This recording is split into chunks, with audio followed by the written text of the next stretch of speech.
Добро утро веднага вече на Анна Мария Гюзелева. Добро утро. Добро утро. И на Орлин Невенкин. Добро утро. Добро утро, които преди малко ни изправиха на ногти, защото закъсняха за ефира. Това никой не го разбрал, няма значение, но все пак нека да кажа, ови, софийския трафик си казва думата. По-лош ли от римския? Понякога се оказва май да. Чудесно. Така, минаваме към биеналето, което, както казах, ще бъде от 14 до 19 ноември. Точно така. Биенале Артемидия, изкуство и приятелство, 4-то издание. Рим. И след това София. Георги изброи няколко събития, които ще бъдат отбелязани, но каква е музикалната програма, какви са изложбите, да, разбира се. Какво още в тези сега няколко ще кажа.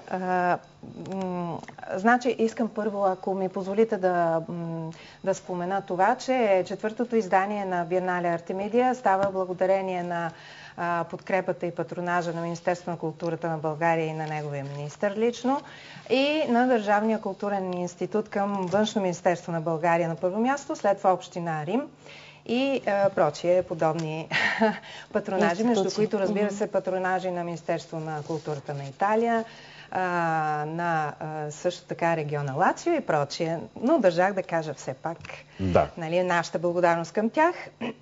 Значи, откриването е на 14 ноември от 19 часа в чудесните зали на Българското посолство в Рим, на Вия Рубенс, номер 21. След това ще има други вечери в някои от залите на античната римска община. И ще на практика последния ден трябва да е 19 ноември. Ще има изложби на един от най-известните и утвърдени скулптори на Италия, маестро Алфио Монджели, който е и президент на втората художествена академия в Рим след държавната.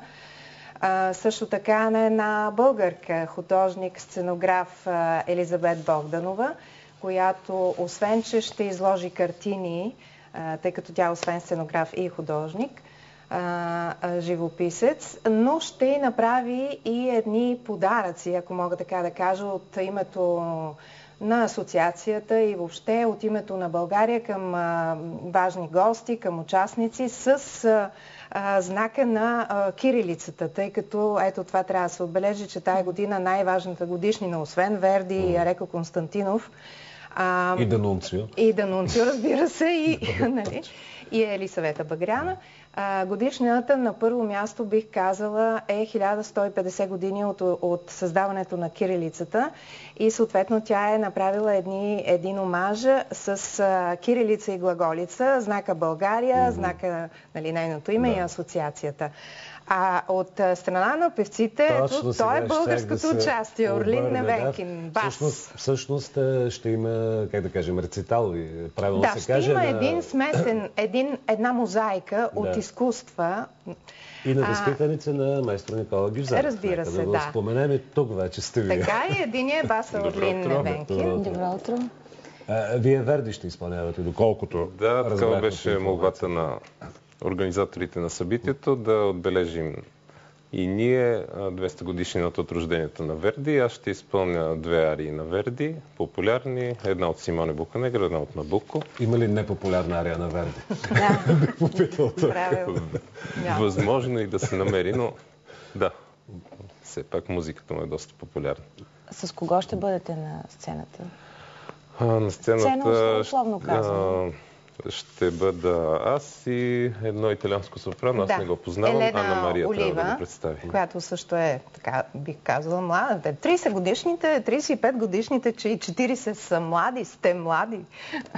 И 50. И 50. И 60. Да, така че това са нашите певци. Винаги, тук има съпоставка между български и италиански автори и изпълнители. Това е принципа за този културен мост между двете страни. И е витрина, по-скоро, най-вече за България, за нейните автори и изпълнители. Ще има пианисти, един от които от италианска страна маестро Стелвио Чиприяни, който след Енио Мориконе е най-известното име в филмовата музика. Знаем Анонимо Венециано. Той с музиката към този известен по света филм става популярен навсякъде. Той ще изпълни свои творби. Маестро Серджо Олива ще акомпанира на певците, който доскоро беше втори диригент на Римската опера и основател на Втората музикална академия в Рим. Нещо да не изпусна. Ще има представене на последната книга за Никола Гюзелев от авторката е почетния професор на МБУ Мария Попова Шишеджиева. И също представяне на части от книгата по повод годишната 70 години от спасяването на евреите. Това е човекът, който спря Хитлер, на Габриеле Нисим. Изпускате вашето участие. Вие заедно с актьора Джан Карло Джанини ще четете. Разбира се, ще има поезия. Да. В случая Джан Карло Джанини, който прие участие с уговорката, ако не трябва да замине за щатите да снима последния си филм, американски филм в случая, но с удоволствие прие и каза, какво сега ще ме накараш да правя? И аз казвам, какво? Данунцио! И така, че той ще представи текстове поезии на Данунцио, а моя Милош ще представи поезии на Багряна и фрагменти от Леко Константинов. Разбира се, всичко това на италиански предимно, защото всички присъстващи там, освен италианци и българи, които говорят италиански, и всякакви други чужденци, пред които ще се покажат българските таланти, знаят италиански. Да. И английски евентуално може да се прибави, ако някой не знае. Преди да разберем кога ще бъде софийското издание, все пак да попитаме Орлин Невенкин, кои са силните страни в неговия репертуар и къде можем да го слушаме? Аз съм пял на различни места в България и в Европа. Януари месец предстои премиерата ми, представянето ми на Софийска опера в операта Дъщерята на Полко Доницети. Заповядайте. Мога да спомена, че ще бъде едно изключително интересно представяне.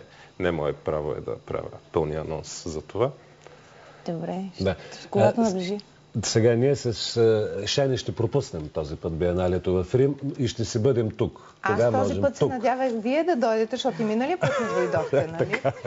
Но пък ще има представител достоен от страна на БНТ, за което съм благодарна на БНТ именно.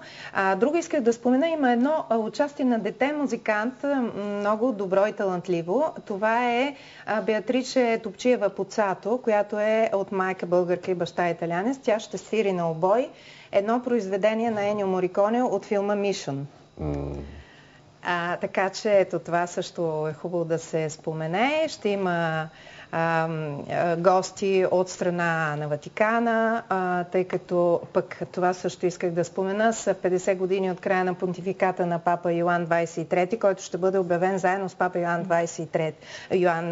Йоан Павел II за светец в края на април. И един българин, млад български студент по теология в Рим ще произнесе цитати от писма и от обращения на Папа Ронкали към българския народ и изобщо. Да.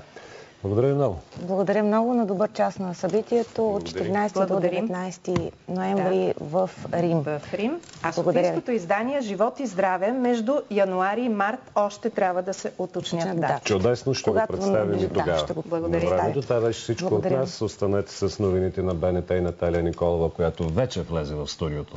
Да, тук е отстъпваме място. Аз ви пожелавам хубав и успешен ден.